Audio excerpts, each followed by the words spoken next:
Muchos saludos. Mi nombre es Rocío Quispe Añoli y soy profesora de estudios hispánicos y literatura latinoamericana en Michigan State University. En esta oportunidad, y gracias al apoyo del Centro de Estudios Latinoamericanos y del Caribe de mi universidad, vamos a continuar nuestra conversación con escritores peruanos que son miembros del colectivo Quipapacha. Nuestros autores van a hablar de sus procesos de escritura, de sus visiones del futuro y sus obras, especialmente en relación a los relatos incluidos en el volumen Quipapacha, Futurismo Peruano, una antología bilingüe, publicado como libro electrónico en el 2023 y como libro impreso en el 2024. Hoy día tengo el placer, además, de presentar a un miembro del colectivo Quipapacha y también escritora, Cristina Ramos, quien nos acompaña desde Perú y modera la conversación del día de hoy. Adelante, Cristina. Gracias, Rocío. Saludos a todos. Muchas gracias por acompañarnos. A continuación voy a presentar a tres grandes autores del colectivo Quipapacha también que nos acompañan. Voy a leer una breve biografía. Daniel Salvo es un escritor de ciencia ficción y ficción especulativa, además de sus libros de cuentos El primer peruano en el espacio y El regalo de las estrellas en el 2022. Ha publicado cuentos en las antologías de ciencia ficción y ficción especulativa peruana, como Se vende marcianos en el 2017, Lo mejor de Arena 2018, Universos en expansión 2018, Cuentos peruanos de la pandemia 2021, Pacífica 2021, Yactamasi en el 2021 y Parias, antología del universo 10K del 2023. También tenemos a Luis Apolín, que es escritor de literatura de horror, fantasía y ciencia ficción. Es doctor en educación, ha publicado los libros de cuentos Testimonio, El grito de los días en el 2017, Hermano, El silencio de los días 2018 y Epitafio, El rumor de los días 2020. Sus cuentos han aparecido en la antología de cuentos de ciencia ficción en el 2014, Somos zombies en el 2020, Historia del Perú en el 2021 y Yactamasi en el 2021, entre otros. También tenemos a Rocío Quispe, nombre literario de Rocío Quispe Agnoli. Es narradora de literatura especulativa, fantástica, horror, ficción histórica, ciencia ficción, y ha publicado Durmiendo en el agua 2008, y sus relatos han aparecido en Ellas también cuentan en 1999. Ultraviolentos en el 2014, Habitación 201 en el 2015, El día que regresamos en el 2020, Ucrónica en el 2021, Pacífica en el 2021, Visiones del Bicentenario en el 2021, 21 relatos sobre mujeres que lucharon por la independencia del Perú en el 2021, Presbítero Eternos Residentes en el año 2021, y Parias en la antología del universo 10K 2023 y Estelas en alta mar 2023 en varias revistas literarias. Quisiera empezar con una pregunta. ¿Por qué escriben historias de ficción especulativa y más específicamente en el caso de ustedes, visiones del futuro que utilizan personajes y temas del imaginario andino peruano? Me gustaría conversar primero con Luis, a ver qué nos podrías comentar. Muchas gracias, Cristina, por el pase. Y gracias también por la invitación, estimada Rocío, aquí que nos acompaña también nuestro querido Daniel Salvo. Bueno, en realidad es una pregunta bastante compleja, creo yo, ¿ah? ¿Cuál es la razón porque todo viene por el hecho simple de que, o por el hecho complejo de por qué nosotros escribimos? Como ocurre siempre con cualquier otro autor, el escribir siempre es un proceso muy difícil y encontrar, digamos, una beta o una inclinación o encontrar, digamos, nuestro camino dentro de la literatura suele ser también todo un proceso. No se da de la noche a la mañana, pienso yo. siempre toma su tiempo. A veces tomamos diferentes caminos, pero de una u otra manera siempre tratamos de seguir nuestro corazón, digamos así, ¿no? Nuestras emociones, nuestros sentimientos, nuestro sentir. ¿Por qué escribimos sobre ficción especulativa? Porque creo yo que es una forma de entender nuestro propio mundo, comprender lo que nos rodea y también al mismo tiempo tratar de ver qué es lo que nos depara el futuro, considerando de que el futuro normalmente es muy incierto, sobre todo en este mundo contemporáneo donde muchas veces nosotros creímos que las cosas ya estaban fijas, que ya estaban estables. Pero ¿qué pasó durante la pandemia, por ejemplo? Todos esos patrones se cambiaron. ¿Qué es lo que está pasando actualmente con el tema de las guerras en Europa, por ejemplo? Eso es algo que también inquieta muchísimo en relación a lo que nos espera en el futuro. Entonces, escribir sobre ciencia ficción, perdón, es una forma en realidad de consolarnos frente a este futuro que nos depara. Esa es la consideración que tengo, ¿no? A mi modesto entender, podríamos decir en esta primera parte. Muy bien, muchísimas gracias. Rocío, continuamos contigo. Muchas gracias, Cristina, y un placer estar compartiendo con ustedes tres el día de hoy. Yo creo que Luis ha apuntado muchas de las ideas que comparto, ¿no?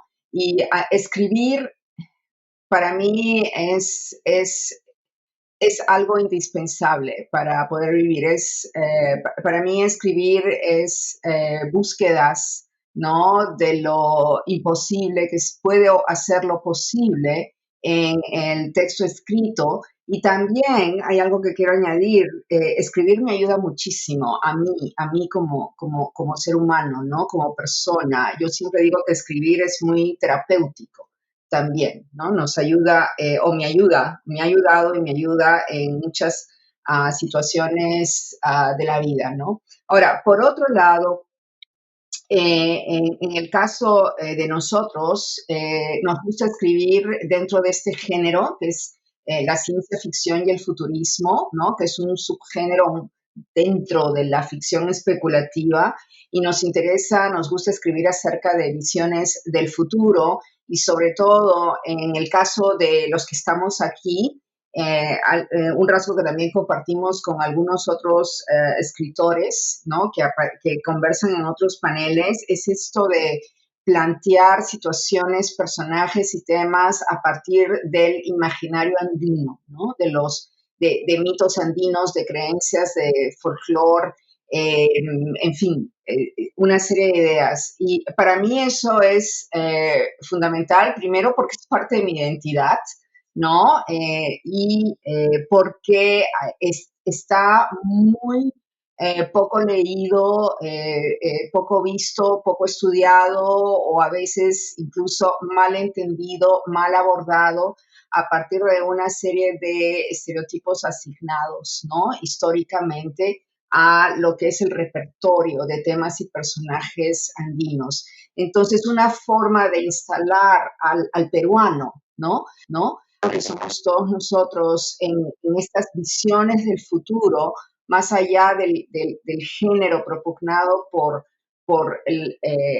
las potencias literarias del norte global, es justamente recurrir a ese repertorio que tenemos de nuestra memoria andina ancestral y traerla al frente, ¿no?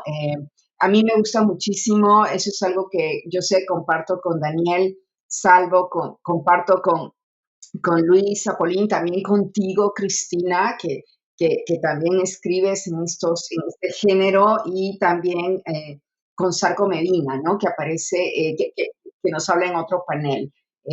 Yo creo que es una beta, es una mina fantástica para temas futuristas. Gracias. Sí, es muy interesante lo que nos comentas. También quisiéramos escucharte, Daniel. ¿Qué opinas al respecto? Bueno, muchas gracias, Cristina, Rocío y Luis. Miren, es interesante cómo a veces uno tiene una idea, ¿no? Uno cree que es muy original, ¿no? Dice, yo escribo por esta razón, ¿no? Y se lo busca una explicación o casi quizás inventa una explicación. Y bueno, en mi caso al menos, ¿no? O sea, y justamente cuando escucha a veces otros testimonios, ¿no? Dicen, mira, no soy el único que pensaba así, no soy la única persona que está experimentando lo peruano, ¿no? Como una fuente de creación, o no soy el único provinciano, ¿no? Que de repente pues está, ya no se amilana en pensar pues que un género especulativo es impropio nuestro. Yo creo que una de las cosas que me impulsó a escribir, ¿no? Como peruano, que, bueno, mejor dicho, creo que uno no empieza a escribir pensando, escribo desde tal nacionalidad, desde tal punto, espacio, tiempo, ¿no? Geográfico, histórico, ¿no? Creo que uno empieza a escribir con las influencias que recibe, ¿no? De otras ficciones que nos alimentan y en algún momento decimos, queremos escribir esto. Yo en ese caso, bueno, creo que mi proceso es más que simple, simplón, ¿no? Pasé mi primera infancia en un pueblo que era bastante pequeño, ¿no? En las épocas en las que casi no había mayores medios de comunicación, ¿no? Y entonces la novedad nos llegaba por la televisión, que en el Perú, aunque no se crea, pues recién ha empezado en los años 60, ¿no? Y en los años 70 pues teníamos pocos canales, pocas horas de programación, pero yo diría que mi generación y yo, ¿no? Las personas que hemos nacido en los años 60 y hemos tenido una infancia en los 70, veíamos pues esa alimentación, teníamos un afán de novedad, ¿no? Porque creo pues que en ese momento, al menos en ese contexto, la historia peruana, ¿no? O sea, el devenir histórico, había dictadura, ¿no?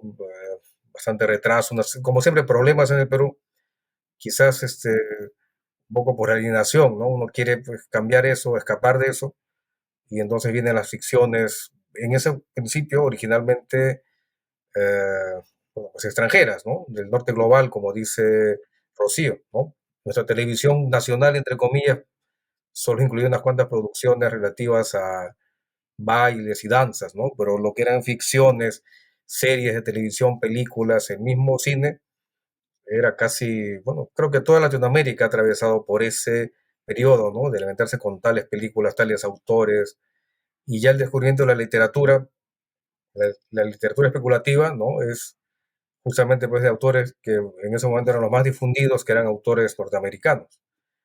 Y si bien de eso nos alimentamos, pero bueno, creo que ha pasado un tiempo de maduración, ¿no? Y en algún momento consideramos pues que, bueno, nos alimentamos de esto, no podemos negar ese origen, ese, esa influencia, pero al mismo tiempo eso nos hace ver la realidad, ¿no? O sea, la ficción también es una forma quizás de, como un lente, ¿no? Los anteojos. Y en un principio, pues quizás, ¿no? Infantilmente uno dice, mira, ¿por qué no puede haber un superhéroe peruano? ¿Por qué una ficción catastrófica ambientada en el Perú? ¿No? ¿Por qué tal cosa no se puede hacer acá también? Y es una primera idea.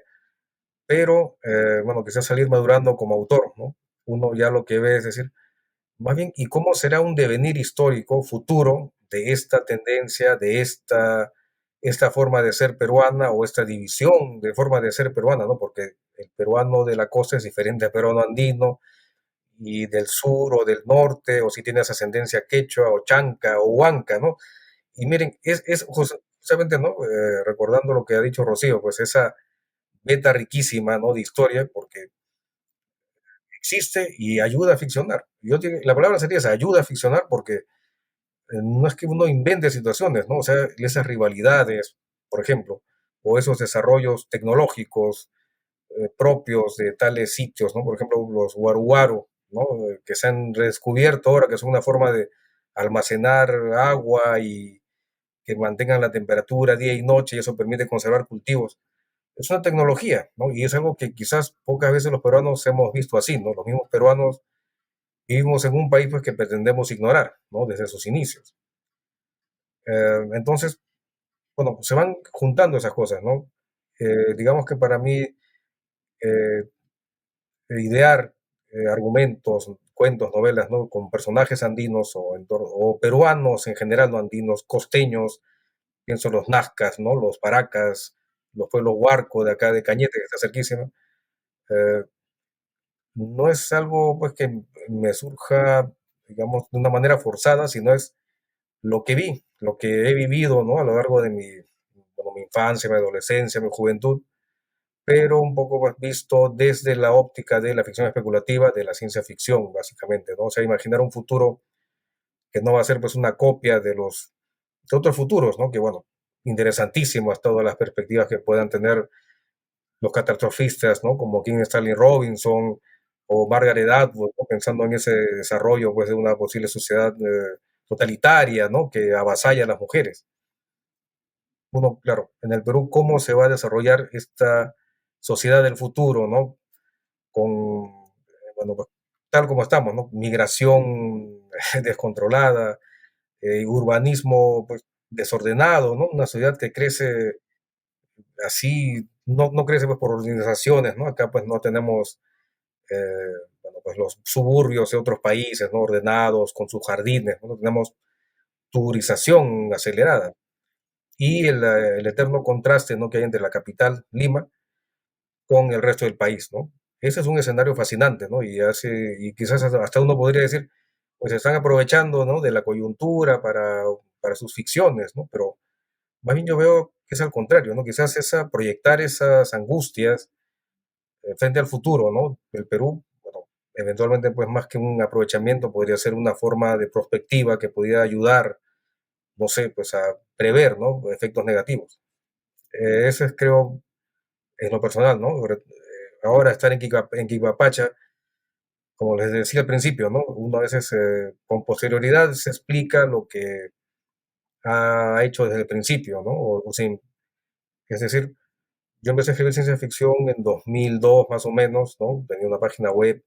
2014 publico ¿no? Primero en el espacio, que son varios cuentos, pero es recién ahora en este 2020, ¿no? Que integro el colectivo Quipapacha y miren, ¿no? Qué gusto que se adapta, digamos, al tipo de ficción, de ficción especulativa que he querido hacer siempre, ¿no? Qué interesante. Sí, muchas gracias, Daniel. Es muy interesante y tienes mucha razón. Tenemos una riqueza cultural bastante amplia y en este panel, al ser todos de diferentes lugares del Perú, quisiera ahondar un poco más también en sus temas narrativos y por eso quisiera que me cuenten cuál es la primera premisa principal de sus cuentos y qué visiones del futuro ofrecen en sus cuentos. Empezaríamos contigo, Luis, por ejemplo, en Letba. ¿Qué nos puedes comentar?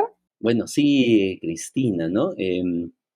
Partiendo de cuál es la premisa en nuestras historias. Mm, Bueno, una de las premisas en cualquier historia, creo yo, en cualquier historia bien contada, ¿no? Como mencionaba García Márquez en su momento, es el amor. De una u otra manera, siempre creo yo que en una buena historia hay una historia de amor. Entendido en diferentes formas, claro está, porque sabemos muy bien que no existe un solo tipo de amor, ¿no? Como tal, o entendido como tal. Así que la premisa parte de ahí, ¿no? Ahora bien, por lo menos en lo que son la mayor parte de mis historias, donde siempre hay de una u otra manera una historia de amor, ¿no? Una historia de amor a la patria, de amor de pareja, a los hijos, a uno mismo, a su pasado o a lo que pueda venir incluso. Ahora bien, comparto justamente lo que mencionaba Daniel en relación a que definitivamente nosotros escribimos a partir de lo que hemos vivenciado, de lo que sentimos.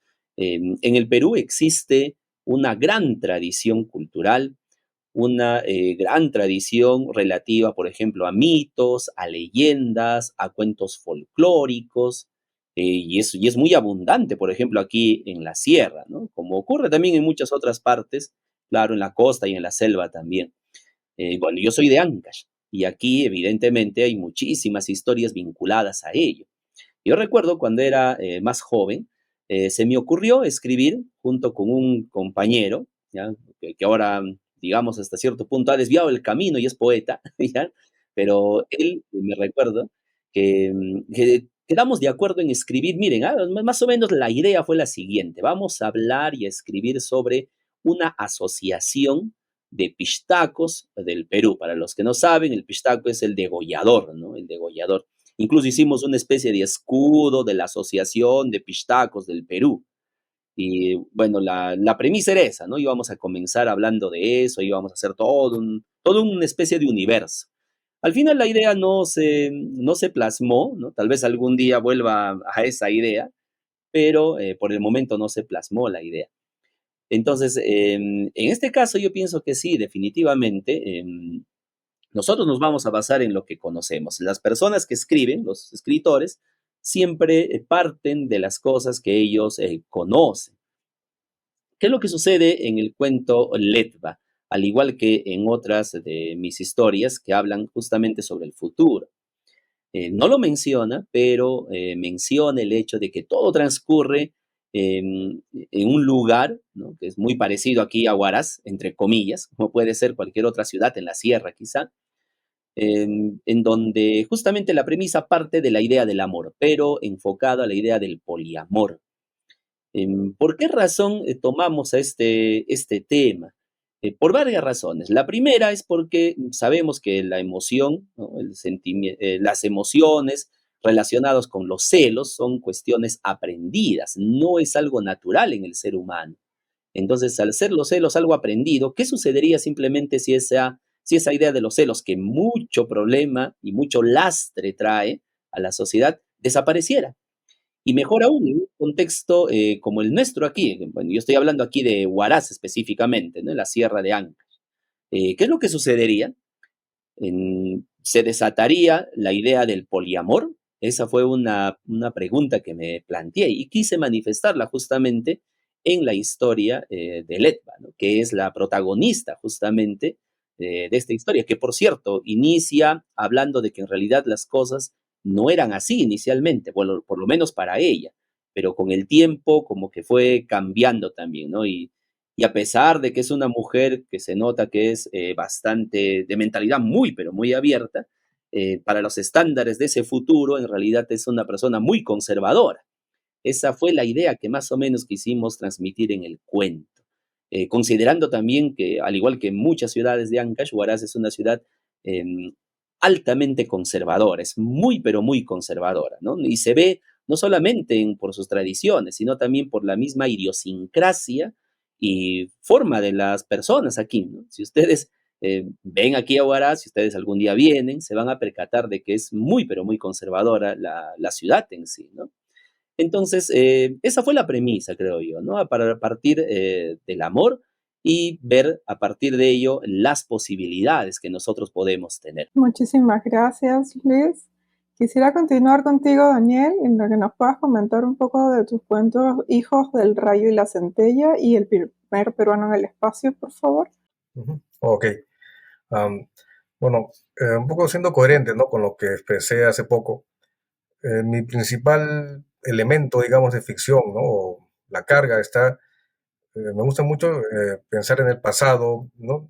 No necesariamente prehispánico, también el pasado puede ser virreinal, ¿no? Bueno, el pasado, en el sentido, pues, de hasta dónde pudo haber llegado, ¿no? El desarrollo de las sociedades de esa época con los elementos con los que contaban o con los que pudieron haber contado, ¿no? En Hijos del Rayo y la Centella, bueno, ahí es, bueno, me solté un poco más, ¿no? En el sentido de introducir una carga más ficcional, no sé cómo decirlo, más extrema, ¿no? En el sentido de que hay una intervención, un acontecimiento, ¿no? Que es pues el detonante para que haya un cambio, una mutación, se podría decir, ¿no? En uno de los personajes, ¿no? Wari Allen. Y con eso construyo una especie de universo espejo, no necesariamente paralelo, con otro universo ficcional, ¿no? Que, bueno, es más común, más conocido, ¿no? Porque, como sería el caso de los superhéroes, ¿no? Que vemos en la pantalla de Marvel o la DC Comics. Pero ambientado en un espacio prehispánico, ¿no? Y prehispánico andino, ¿no? Quizás contando con los mismos elementos, eh, los mismos proyectos, eventualmente, bueno, pues, ¿no? Pero no la misma tecnología, obviamente, ¿no? Se recurre a elementos que pueden o no existir en nuestro continuo, en este espacio, y que, bueno, pues, ¿no? Me gusta especular, pues, cómo es que eso no hay un impedimento. ¿Qué pasa? En el mundo se habla a veces, ¿no? Lamentablemente, de culturas superiores, culturas inferiores, y en ese sentido, pues, ¿no? Lamentablemente nuestro continente generalmente, pues, tiene o se ha fomentado una especie de visión negativa, ¿no? Mira, no descubrieron esto, no lograron lo otro, pero es que no descubrieron o no lograron, pues, por una carencia, sino me parece, pues, que nuestra geografía, hay múltiples factores que explican, pues, ¿no? Por qué aparece tal invención en tal sitio, ¿no? O en tal época. Y por qué incluso a veces se puede abandonar, ¿no? Como pienso en Japón, el Japón feudal, ¿no? Lograron, por ejemplo, fabricar armas de fuego, ¿no? Que copiaron de Occidente, pero que según dicen los samuráis, ¿no? Consideraban que no eran algo honorable usar, ¿no? Un arma para matar a alguien de lejos. Entonces, esa tecnología cayó en desuso porque no les interesó conservarla, ¿no? No iba con sus valores culturales. En ese sentido, con Hijos del Rayo y la Centella me gustó especular, ¿no? Con esa idea, pues, aparte que fue un cuento para una antología, ¿no? Sobre superhéroes peruanos, especular, pues, ¿no? Cómo con estos elementos que nosotros tenemos se podía sustentar, ¿no? Esa idea de no solo la aparición de un ser con cualidades extraordinarias, sino cómo su sociedad, ¿no? Una sociedad como la Inca en este caso podría reaccionar ante esa sorpresa, digamos, ¿no? O sea, desde el punto de vista militar, religioso, ¿no? Cultural, bueno, también la cuestión económica, ¿no? Porque en este caso, este Wariayen, ¿no? Al desarrollar una supervelocidad, también desarrollaba pues un hambre voraz, ¿no? Y bueno, por ejemplo, en el cuento se calcula, ¿no? Que para alimentarlo pronto pues iban a tener que conquistar quizás más extensión territorial, ¿no? Solamente para poder darle pues, ¿no? Un sustento. Ese sería el caso en esto, ¿no? Bueno, para el Hijos del Rayo y la Centella. En el caso del primer peruano en el espacio, bueno, porque en la antología Quipapacha, ¿no? Está dentro de lo que sería, eh, junto al cuento de Rocío Quispe, ¿no? Bueno, pues, el Perú desde el espacio, digamos, ¿no? Me pareció interesante ese paralelismo que hay, creo que, ¿no? No sé si has detectado, Rocío, tu cuento, digamos, habla de un origen, ¿no?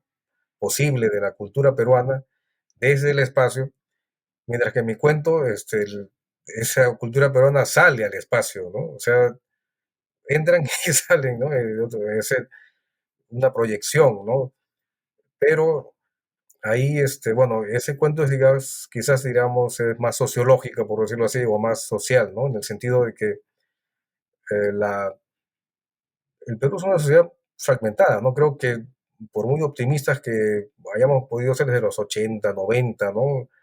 Se habla mucho de la integración y estos temas, pero se crean políticas en ese sentido, pero el peruano me parece hoy en día, pues, ¿no? Siempre percibe esa división que tenemos, ¿no? Y que es en gran medida una división, eh, no sé, racial, se podría decir, ¿no? Aunque nunca ha estado considerada así ni contemplada de una manera formal, ¿no? O sea, en el Perú nunca ha tenido leyes racistas, ¿no? Tipo, aquí tales personas, aquí tales otras.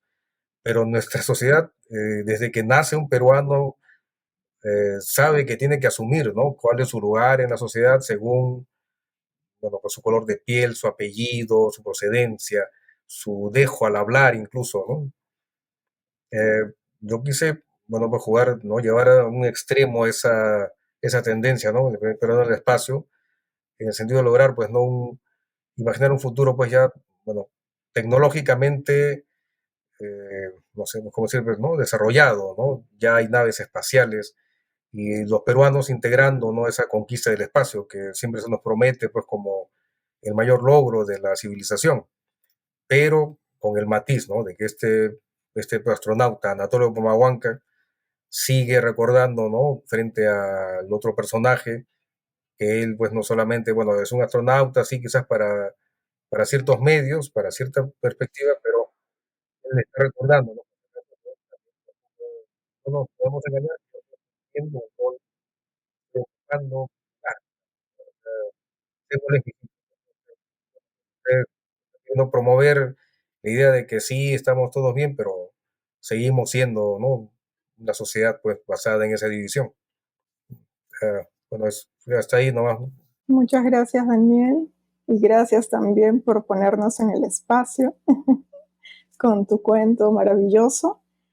Ahora quisiera pasar con Rocío para que nos pueda dar un mayor alcance de su cuento Señoras del Sol y del Firmamento. Ok, muchas gracias, Cristina, y gracias, Daniel, por apuntar eso del origen y de la salida, ¿no?, que es el futuro en el espacio, porque recuerdo cuando agrupé los cuentos, el criterio que tuve en común era que estaban relacionados con el espacio exterior, pero no fui a detalles, así que lo que apuntas es muy interesante.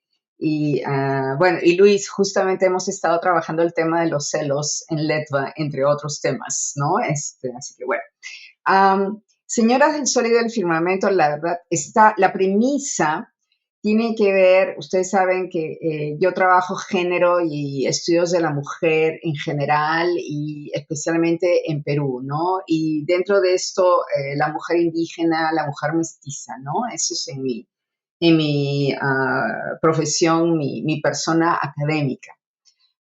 Dentro de estos hay un personaje que me fascina de nuestra historia prehispánica, que es Mamahuaco, ¿no? Mamahuaco, que es la primera coya, la primera reina, la fundadora, junto con su complemento masculino Manco Cápac, de lo que va a ser la dinastía inca, ¿no? Entonces, y Mamahuaco es un personaje bastante controversial en los récords, en los registros históricos, porque es un sujeto femenino muy fuerte, ¿no? Muy fuerte, con gran potencia y bueno, él es un personaje que incluso en los cronistas del siglo XVI estaba demonizado, ¿no? Era un agente del diablo, ¿no? Se asociaba con hechicería, etc.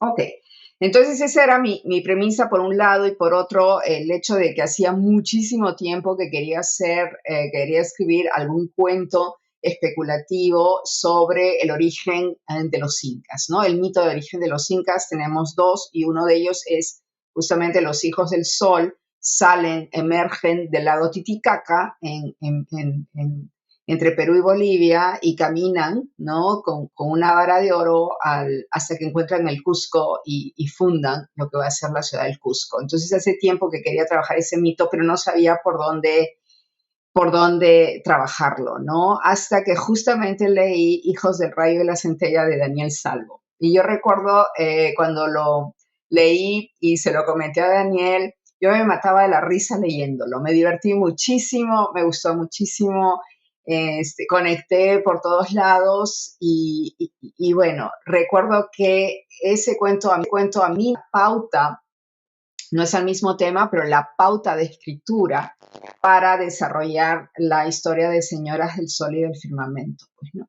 Entonces, en términos muy generales, estos son utilizo una serie de personajes del panteón mítico inca, ¿no? Que están viniendo del espacio exterior, que han estado observando el planeta Tierra. Estamos en el siglo 12 o 13, ¿no?, de nuestra era, y se sumergen, ¿no? Mandan una nave pequeña que se sumerge en el fondo del lago Titicaca, ¿no? Y tienen una misión, y su misión es civilizadora, pero estos son agentes del espacio, no son terrícolas, ¿no?, o terrestres. Entonces, ellos eventualmente de esta nave emergen dos individuos, uno de los cuales es Mama Ocllo, a la que conocemos, y a Manco Cápac, ¿no?, que es la pareja primordial en este mito, pues, ¿no? Y luego sucede algo, y no les voy a contar qué, porque si no les echo a perder la sorpresa del cuento. Muchas gracias a ti, Rocío. Muchas gracias por tus personajes femeninos en esta época tan importante. Brevemente quisiera que me puedan comentar, hablando del futuro, qué planes tienen a futuro y en qué proyecto están trabajando actualmente. Daniel, coméntanos, por favor. Bueno, en concreto, digamos, estoy trabajando en una serie de cuentos, ¿no? Algunos que ya he publicado en estos años, ¿no? Posteriores a El regalo de las estrellas, que se publicó en 2022. Cuentos que planeo publicar con mi nueva casa editorial, ¿no? Pandemonium. Y a mediano plazo, ¿no? Quisiera publicar, redactar una novela de historia alternativa, ¿no? Ambientada bueno, tuvimos un encuentro hace ya pues más de 100 años, ¿no? Con Chile, Bolivia, una guerra del Pacífico y bueno, pues hubo un resultado. Yo quisiera usar el elemento contrafáctico, ¿no? Para, bueno, imaginar pues otras posibilidades en el tiempo en el que, bueno, se hubiera podido ser un resultado distinto, teniendo en cuenta pues, ¿no? La tecnología de esa época, ¿no? Y los proyectos tecnológicos, ¿no? Inventivos que hubo en el Perú y que lamentablemente no se tuvieron en cuenta en ese tiempo, ¿no? Me parece mentira, pero en el contexto de la 1879 ya había un proyecto para una nave voladora en el Perú, ¿no? De Pedro Ruiz Gallo, ¿no? Que lamentablemente falleció en plena guerra. Hubo un desarrollo en el norte, me parece, de un submarino, ¿no? Que llamaron el Toro, que, bueno, no sé, por alguna razón nunca llegó a entrar en actividad. Y otra serie de cosas, ¿no? Que, bueno, pudieron haber alterado el curso de la historia, realmente. Eso sería en concreto, ¿no? Muchísimas gracias, Daniel. Rocío, continuamos contigo. Gracias, Cristina. Mi problema es que yo tengo demasiadas ideas, pues, ¿no? Entonces, y poco tiempo en general, pero tengo también, como señala Daniel, un volumen de cuentos pendiente con Pandemonium Editorial, que los cuentos ya están escritos. Lo que sucede es que lo tengo, los quiero revisar. Mis colegas y tú también, Chris, saben que yo soy muy pesada con la edición, que yo reviso muchas veces, ¿no? Los textos. Bueno, entonces, también quiero tener cuidado en que tengan un patrón temático común para que el volumen sea orgánico, ¿no? Este patrón temático y también que sean dentro del mismo género. Y revisando estos cuentos me doy cuenta de que también tengo cuentos de horror, no de terror, pero sí de horror, ¿no?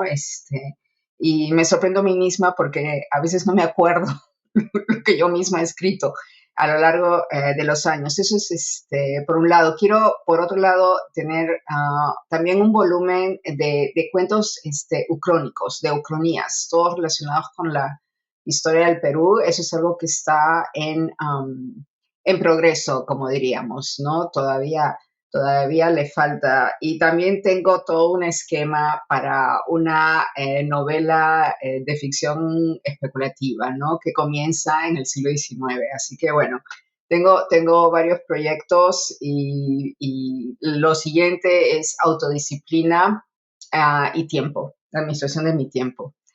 Muchas gracias, Cris. A ti, Rocío, quedaré atenta entonces ante tan maravillosos proyectos. Luis, coméntanos un poco más. Sí, bueno, estaba recordando, ¿no? Un escritor que no escribe no existe. Y justamente en una ocasión me preguntaban sobre ese tema, ¿no? Me dicen, bueno, Luis, tú has publicado el año 2016, luego el año 2020, de ahí hay una especie de silencio. Y no es así. Nosotros siempre estamos escribiendo, siempre, siempre, eso es permanente. Tal vez, como menciona Rocío, se nos hace muy difícil a veces por el tema del tiempo, eso es verdad, a veces las cuestiones académicas, las cuestiones mundanas del trabajo nos absorben, eso es cierto. Sin embargo, siempre tratamos de buscar un espacio Si no podemos escribir, por lo menos podemos imaginar. Ahora bien, en este contexto, por ejemplo, bueno, yo te menciono y les menciono también que sí, al igual que Rocío, también estamos con el tema de la ucronía. Esperamos que algún momento se publique, porque ya la novela está lista. Es una novela sobre una ucronía, sobre qué hubiera sucedido si en el Perú hubiera triunfado Sendero Luminoso en la guerra interna que tuvimos, ¿no? Es una novela que ya está elaborada, ya está lista. Bueno, falta obviamente más corrección, pero ya esperamos que en algún momento sea parte del catálogo de Pandemonio. Ahora bien, también, por ejemplo, en mi caso, está en relación a lo que es ciencia ficción. Estoy tratando de dar los primeros pasos en relación a una novela que tenga dos premisas fundamentales. Una que gire en torno al amor y otro que gire en torno a la guerra.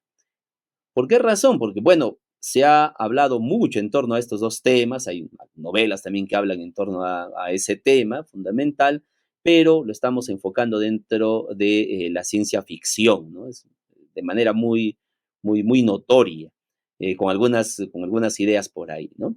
Y bueno, y por último, estamos tratando también de darnos un poco más de tiempo para poder ya cerrar esta especie de ciclo que comenzó el año 2015 con la publicación de mi primer libro, que fue Testimonio, que es un libro que habla sobre los muertos vivientes, ¿no? Actualmente siento que hay una especie de calma en relación a libros de este tipo, o sea, libros que hablen de zombies, como que hay una cierta calma, o sea, ha bajado, como suelen decir, ¿no? Hubo una especie de cenit, pero ahora ya ha bajado. Entonces, lo que quiero hacer es publicar justamente la última parte de esta saga, digamos así, de historias, a través de una novela que ya está avanzada hasta cierta forma y será una novela de terror, ¿no? Donde, claro, los protagonistas serán una vez más los muertos vivos. Veremos cuál es la acogida que tiene. Bueno, esperamos que durante este año el tiempo no sea tacaño, no sea ingrato y nos dé tiempo para poder terminar todos los proyectos que tenemos. Al final, yo pienso que nos vamos a ir de este mundo con la mente llena de ideas y no vamos a poder plasmarlas, ¿no? Todas, por lo menos, no vamos a poder plasmarlas, ¿no? Eso sería lo que les podría decir. Gracias, Cristina. Muchas gracias a ti, Luis, y espero que sí el tiempo sea provechoso para poder leer y nos alcance todo. Quiero agradecerles a cada uno de ustedes por sus interesantes y valiosas perspectivas y comentarios. Y quisiera dar pase a Rocío para poder finalizar el panel. Muchísimas gracias. Muchísimas gracias, Cristina, por ayudarnos, ¿no? A conducir, a liderar este panel. Antes de que lo olvide, no mencioné que nuestra Cristina Ramos es, bueno, además es miembro del colectivo Quilpapacha y ella es escritora, pero no mencioné los géneros. Es escritora de cuentos de terror, horror, y ciencia ficción. Es además editora de la revista Aeternum de literatura oscura que se publica en Perú electrónicamente. Y sus cuentos figuran en colecciones de narrativa oscura como Dismórfica, Letras Descarnadas, Ucrónica, Historia del Perú con Z, todos estos publicados por Pandemonium Editorial, y la colección Sombre Fúnebre, o las colecciones Sombre Fúnebre y Claroscuras de Chile. Así que muchísimas gracias a nuestra moderadora de hoy, también a Daniel Salvo y a Luis Apolín, los escritores que nos acompañan, a Pandemonium Editorial por hacer la publicación de Quilpapacha posible y a Michigan State University, que también nos apoya en múltiples maneras para que esa antología bilingüe haya salido a la luz. También quiero agradecer a Rael Silva, profesional de medios del Centro de Estudios Latinoamericanos y del Caribe de Michigan State University y al centro mismo por hacer posible esta serie de conversaciones sobre el género de ciencia ficción, futurismo y otras manifestaciones de la ficción especulativa en la literatura peruana. Entonces, con esto los invitamos a ver las otras conversaciones que hemos tenido con otros escritores peruanos, miembros del colectivo Quipapacha, cuya obra se encuentra también antologada en este volumen. Muchas gracias y hasta la próxima.